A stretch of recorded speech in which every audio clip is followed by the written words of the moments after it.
दोस्तों, क्या हुआ जब एक शख्स ने काला जादू करके दुबई इस्लामिक बैंक से करोड़ों रुपए लूट लिए थे और किस तरह सऊदीया के किंग सलमान के एक मुलाजम ने उन्हीं के महल से शाही जेवरात चोरी कर लिए, प्लस कैसे रॉबर्स ने एआई और चैट जीपीटी की मदद से दुबई के बैंक को लूट लिया। आज की इस वीडियो में मैं आपको दुबई और सऊदीया में होने वाली सबसे बड़ी चोरियों के बारे में बताने जा रहा हूं। तो शुरू करते हैं अपना काउंटडाउन।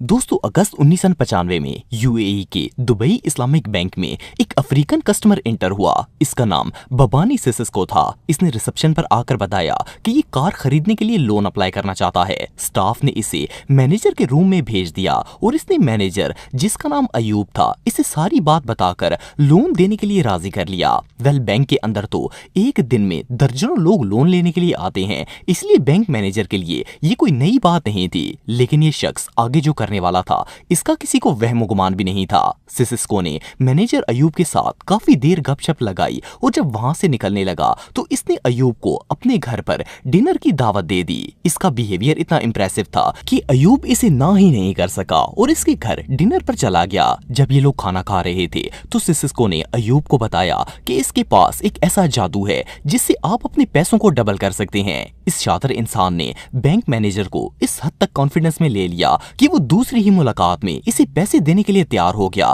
ताकि वो इसे दोगुना कर दे। वैसे तो ये बात सुनने में ही इम्पॉसिबल लगती है और कोई भी इंशाउर वाला इंसान इस बात पर यकीन नहीं करेगा, लेकिन अयूब पर कोई ऐसा काला जादू छाया हुआ था कि वो जो भी सिसिस्को कहता था उसे सच मान लेता था। नेक्स्ट डे अयूब सिसिस्को के बताए हुए वक्त पर रकम से भरा हुआ बैग लेकर इसके घर पर पहुंच गया। बैंक मैनेजर के पास 1 लाख दरम थे। आप बिलीव नहीं करेंगे कि सिसिस्को ने वाकई में अपनी जादू की ताकत से इस रकम को डबल कर दिया और 2 लाख दरम बना दिए। इसके बाद सिसिस्को और वो बैंक मैनेजर दोनों बहुत ही अच्छे दोस्त बन गए और अयूब ने सिसिस्को से करोड़ों दरम डबल करवाने शुरू कर दिए। इवन इन्होंने अपने बैंक में सिसिस्को के लिए एक स्पेशल अकाउंट बना लिया जिसके अंदर वो बैंक का अपना पैसा ट्रांसफर करते और वो डबल करके इन्हें वापस कर देता।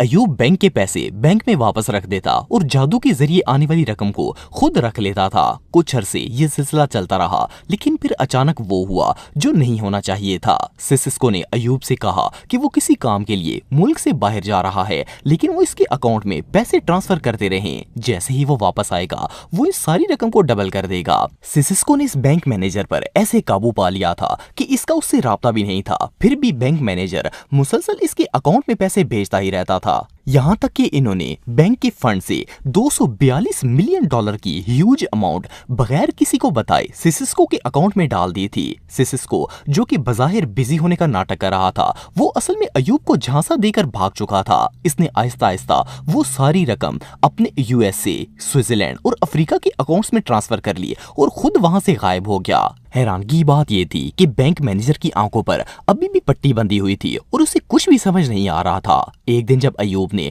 इसे कांटेक्ट करने की कोशिश की तो इसका नंबर ही बंद था। इन्होंने दुबई के अंदर मौजूद सिसिस्को के घर जाकर देखा तो वो भी बंद था। आखिरकार जब सिसिस्को का कुछ भी पता नहीं चला तो अयूब को पुलिस के सामने सारी बात कन्फेस करनी पड़ी। जब इस केस की इन्वेस्टिगेशन स्टार्ट की गई तो अयूब का बिहेवियर बहुत ही अनयूजुअल था। बाद में पता चला कि ये बंदा एक जादूगर था और इसके पास काला इल्म था। इसने ना सिर्फ अयूब के पैसे बल्कि अयूब पर भी जादू किया हुआ था, जिसकी वजह से इसे लगता था कि इसके पैसे डबल हो चुके हैं। इस बंदे ने काले जादू की मदद से दुबई इस्लामिक बैंक से 242 मिलियन डॉलर चोरी कर लिए और किसी को कानो कान तक खबर नहीं हुई। इससे अनयूजुअल बैंक रॉबरी दुनिया में और कोई नहीं हो सकती। दोस्तों, 1989 में सऊदी अरब के अंदर एक प्रिंस रहते थे जिनका नाम फैसल बिन फहद था। फैसल बिन फहद सऊदी किंग के बेटे थे और वो रियाज में रहते थे। हर शहजादे की तरह शहजादा फैसल के पास भी अरबों रुपए की मालियत के डायमंड्स और दूसरी ज्वेलरीज मौजूद थी। इनके महल में एक नौकर काम करता था जिसका नाम कराई तेकामोंग था। तकमों को खास तौर पर सऊदी प्रिंस की खिदमत और देखभाल का काम दिया गया था। इसका ताल्लुक थाईलैंड से था और ये शहजादे के कपड़ों से लेकर खाने पीने और सैर व तफरीह हर चीज को मैनेज करता था। ये शख्स 10 साल से इस महल में काम कर रहा था, इसीलिए इसे महल की छोटी से छोटी चीज का भी पता होता था। अक्टूबर 1989 में रॉयल फैमिली ने वेकेशंस पर यूरोप जाने का प्लान बनाया जिसमें शहजादे फैसल भी शामिल थे। जब ये लोग ट्रिप पर निकल गए तो इस नौकर के दिल में लालच पैदा हो गया। इसने सोचा कि क्यों ना वो रॉयल फैमिली के कीमती जेवरात चोरी कर ले और अपनी बाकी जिंदगी थाईलैंड में सुकून से गुजारेगा। सो इसने चोरी करने का पूरा प्लान बनाया। ये सफाई करने के बहाने बारी बारी महल के सारे कमरों में गया और अलमारी से सोना, चांदी और कीमती जेवरात उठाकर वैक्यूम क्लीनर की ट्रैश बास्केट में डाल दिए। इसके बाद ये गार्ड से ये कहकर वैक्यूम को लेकर बाहर चला गया कि वैक्यूम खराब हो चुकी है और वो इसे फेंकने वाला है। इसकी मदद से ये जेवरात को महल से बाहर ले जाने में कामयाब हो गया। इसके बाद ये सीधा सऊदीया की एक कार्गो कंपनी में गया और करोड़ों रुपए की ज्वेलरी से भरी हुई इस वैक्यूम के साथ कुछ और सामान मिलाकर ये सामान थाईलैंड में कार्गो भेज दिया। जब तक टेकामोंग का सामान थाईलैंड पहुंचा, वो खुद भी छुट्टी का बहाना बनाकर अपने मुल्क छुट्टी लेने के लिए आ गया और कार्गो रिसीव कर लिया। अब टेकामोंग के लिए सबसे बड़ा मसला ये जेवरात बेचने का था, क्योंकि इन्हें देखकर साफ पता चलता था कि ये किसी रॉयल फैमिली के हैं। खैर, इसने जैसे तैसे करके ये सारा जेवर बेच दिया।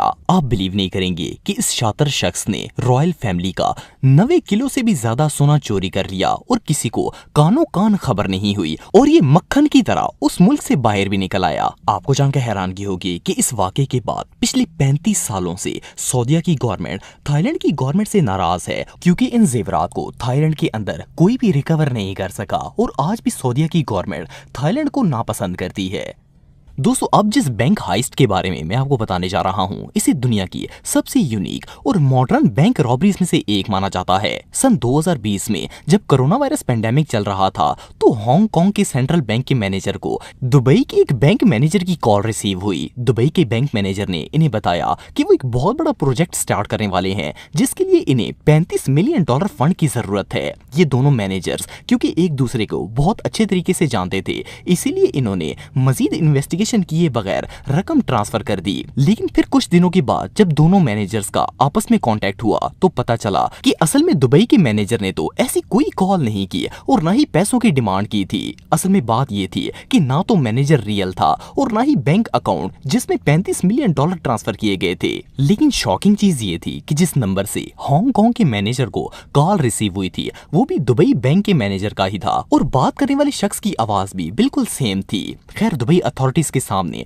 अब दो ही बातें थी, या तो इनका बैंक मैनेजर झूठ बोल रहा था और इसने हांगकांग से पैसे मंगवाकर हड़प लिए थे, या फिर ये कोई बहुत बड़ा स्कैम था। खैर, दुबई पुलिस ने इन्वेस्टिगेशन स्टार्ट कर दी और जब नतीजा सामने आया तो इसने पूरी दुनिया को हिला कर रख दिया। जब तमाम एविडेंस इकट्ठे किए गए तो पता चला कि असल में ये एक फेक कॉल थी, जिसे एआई की मदद से डीप फेक वॉइस एडिटिंग की मदद से बनाया गया था और इसके जरिए रॉबर्स ने $35 मिलियन की रकम चोरी कर ली थी। असल में हैकर्स ने एक एआई टूल की मदद से एक डीप फेक वॉइस बनाई थी, जो कि बिल्कुल दुबई के बैंक मैनेजर से मैच करती थी। इवन इस डीप फेक एआई टूल की मदद से वीडियो कॉलिंग भी की जा सकती थी, जिससे हांगकांग के मैनेजर को दुबई का मैनेजर ही नजर आता था। ये सब कुछ इतना रियल था कि अगले बंदे को गुमान तक नहीं हुआ कि ये वीडियो कॉल फेक है। वेल, इस जीनियस रॉबरी में कोई एक शख्स इन्वॉल्व नहीं था, बल्कि रिसोर्सेज से पता चला कि ये रॉबर्स का पूरा एक ग्रुप था। इन्होंने बकायदा प्लानिंग के तहत पहले फेक अकाउंट बनाया और इवन इसके अंदर दुबई बैंक मैनेजर के फेक फिंगरप्रिंट्स भी ऐड किए थे।